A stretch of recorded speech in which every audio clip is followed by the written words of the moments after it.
Good evening, folks. Tonight's topic C is discussing babesiosis. Now, that is a deer tick borne uh, infection or parasite. So, we're going to discuss that for C.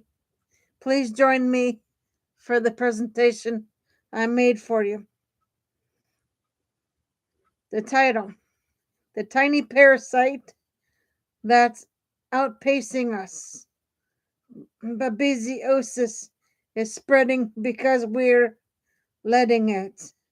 Babesiosis is not creeping into our communities. It is charging in quietly, steadily, and with consequences we refuse to confront.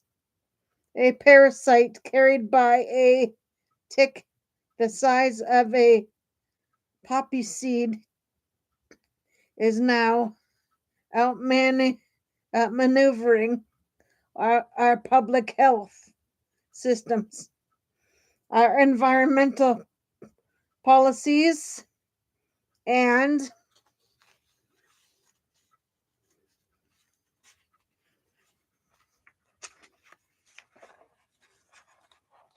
our political will.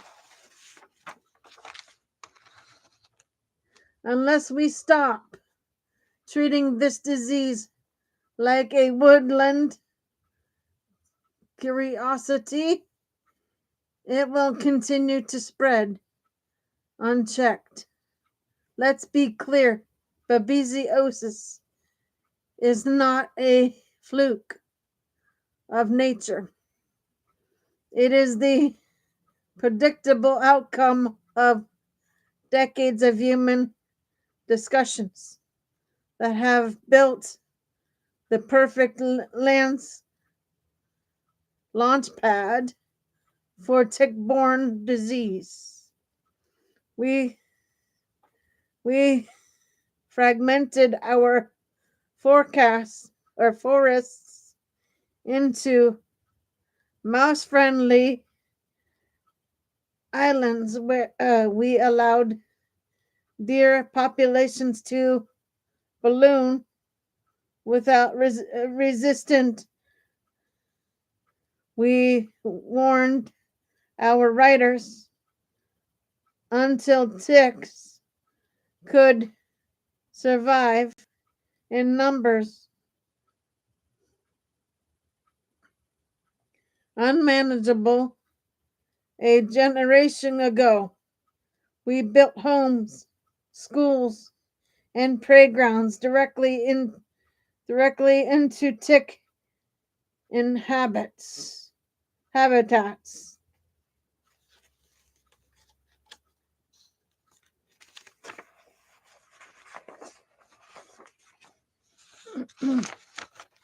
And then we act surprised when a parasite that thrives in this environment began infecting people. The transmission chain is brutally efficient. Babesia microti lives comfortably in white-footed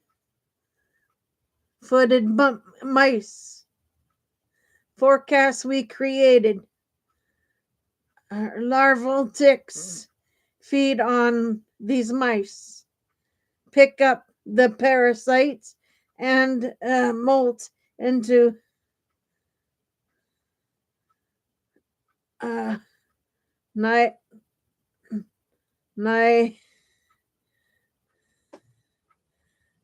myths.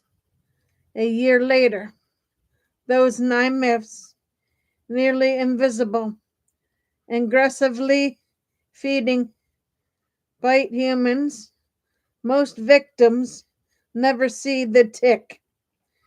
Many don't even know babesiosis exists.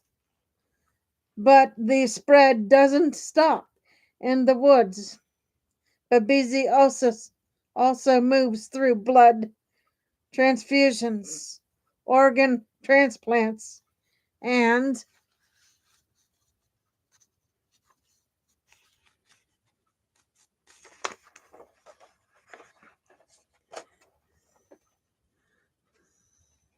conjugational transmission.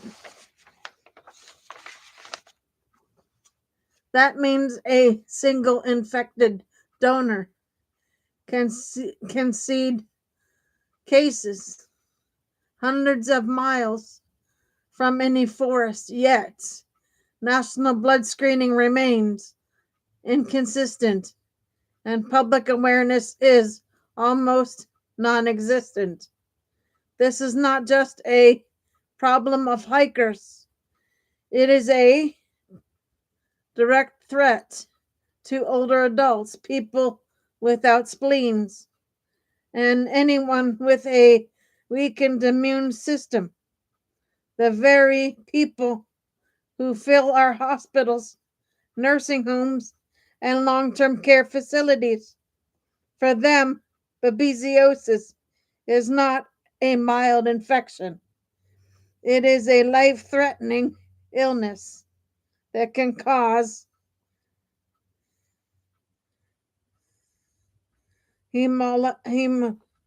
hemolysis, organ failure, and death. And still, we treat it like background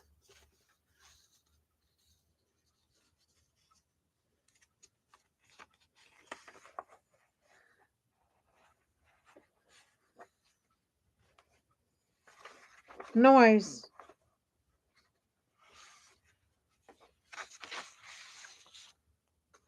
We issue pamphlets about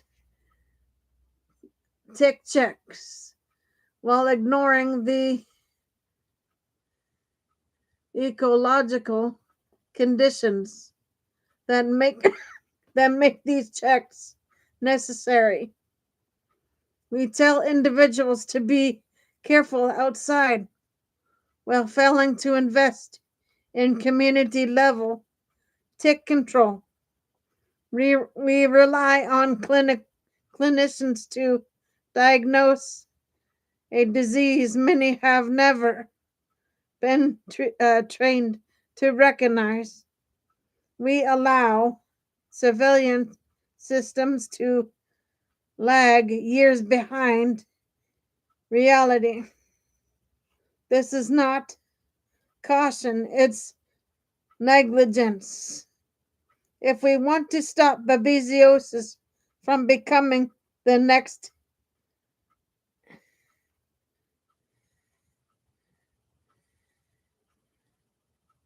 entrenched public health crisis, must act like we must act like it.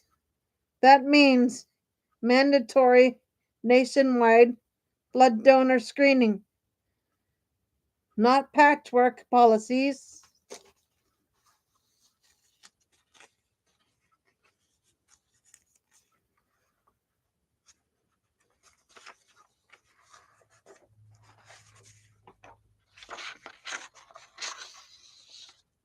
Integrate tick management at the municipal level, not just backyard advice.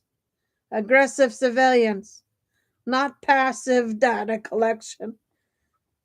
Public education campaigns aimed at older adults, caregivers, and clinicians, not just hikers.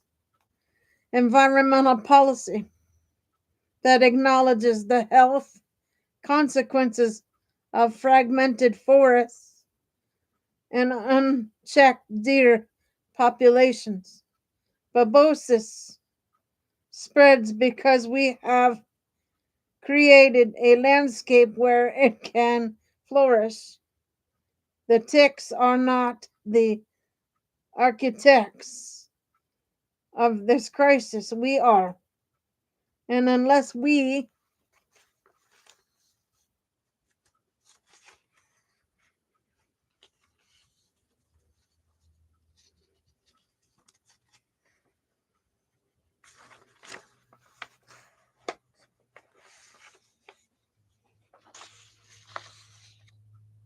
confront that truth, we will continue to lose ground to a parasite that is small, silent, and devastatingly well adapted to the world we've built. The question is no longer whether babesiosis will spread. It is whether we will keep pretending we can't stop it.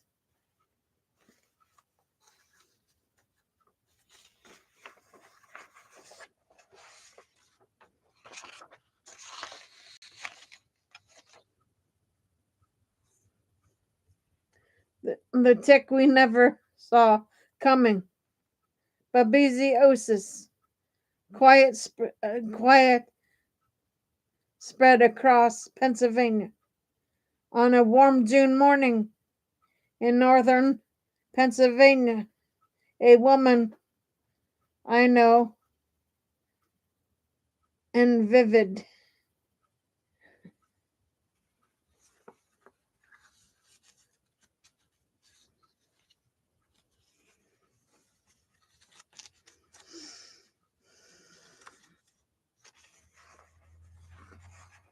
gardener, avid gardener, the kind who keeps her tomatoes stocked and her perennials tidy,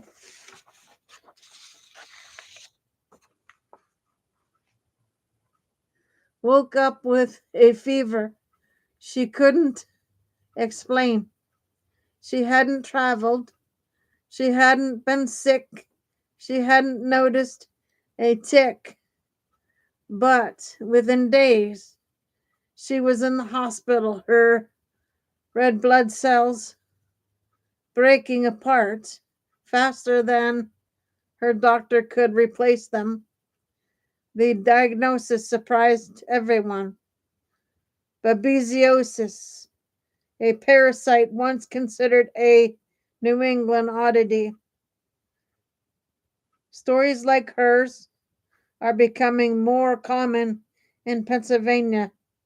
Though most of them never make the news, they unfold quietly in emergency rooms, urgent cares, and long-term care facilities because babesiosis rarely announces itself.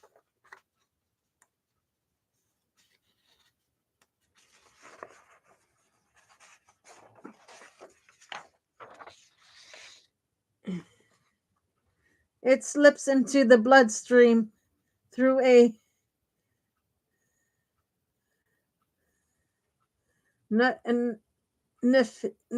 stage tick so small it can hide behind a freckle. Most people never see the tick that infects them. Many don't even know the disease exists.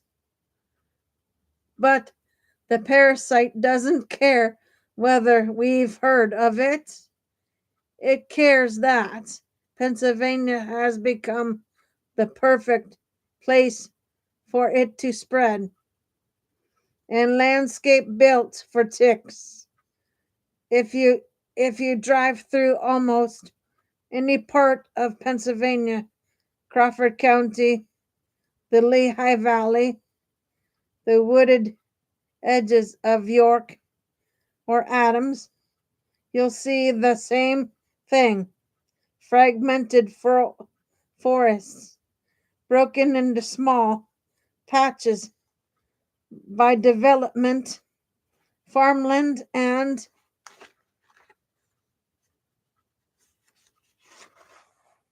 roads. These patches are beautiful, but they're also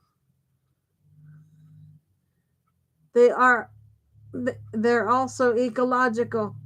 engines for disease.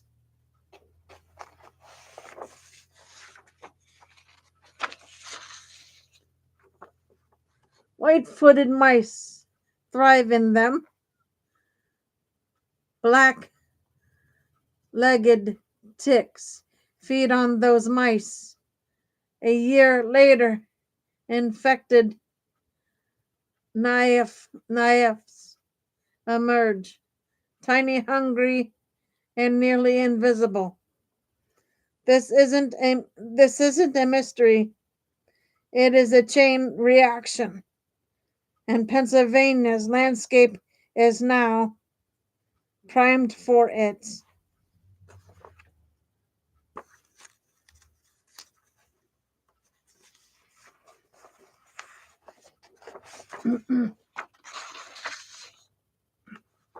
We like to imagine tick-borne disease as something that happens on hiking trails, or deep in the Allegheny National Forest.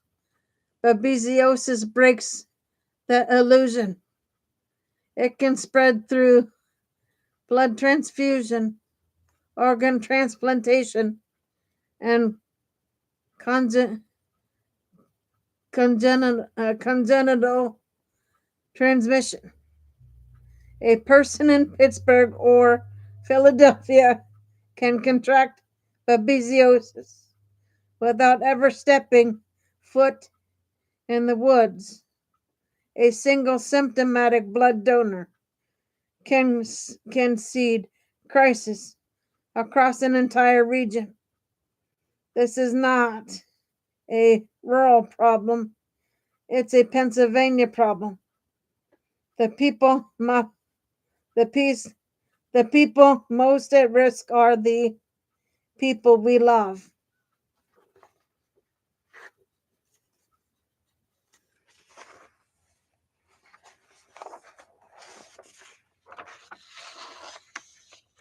Pennsylvania is one of the most oldest states in the country.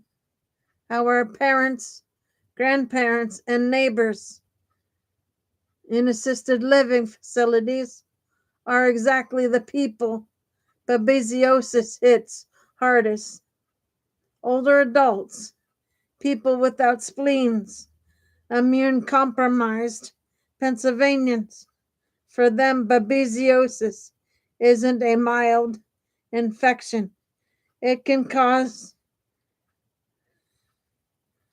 hemolysis,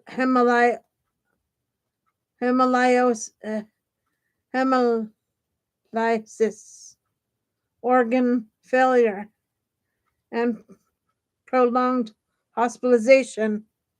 And because the symptoms, fever, chills, fatigue, look like a dozen other illnesses, diagnosis is often delayed.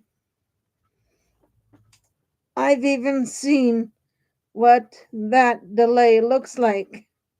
It is a family sitting in a hospital room trying to understand how a parasite they've never heard of could make someone so sick.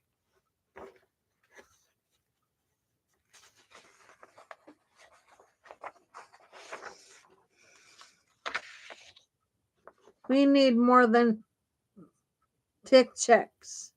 Pennsylvania cannot tick check its way out of babesiosis.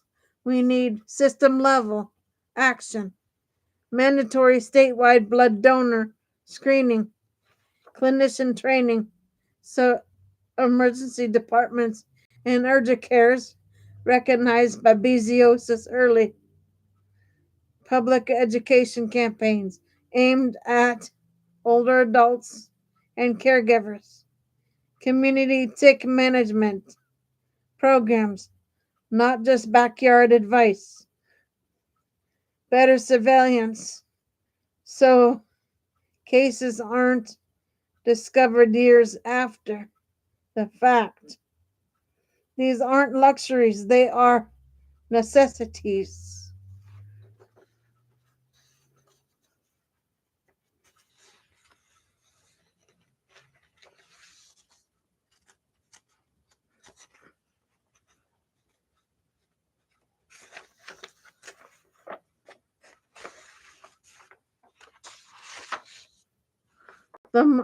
A moment of choice for Pennsylvania. Babesiosis is spreading because the conditions that support it, ecological, climatic, and structural, are expanding across Pennsylvania. We can blame ticks for doing what ticks do. The real question is whether we will build public health systems strong enough to protect the people who live here. Pennsylvania has faced hard public health challenges before. We've learned that ignoring a problem never makes it smaller. Babesiosis is no different. The parasite is here. The risk is here. The stories are already unfolding.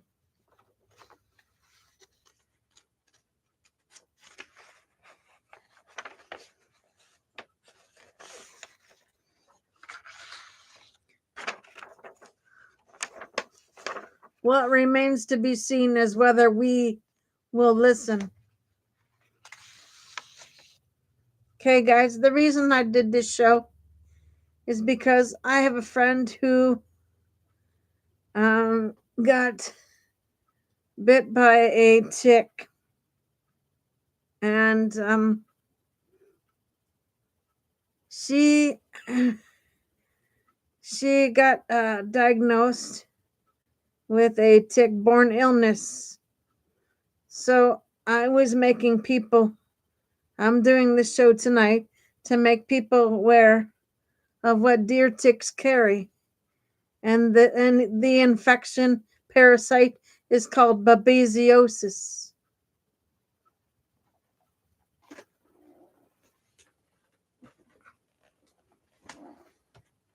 For everybody's FYI. So for now, Gator Wellness. Take care, folks. I'll see you guys tomorrow for shows.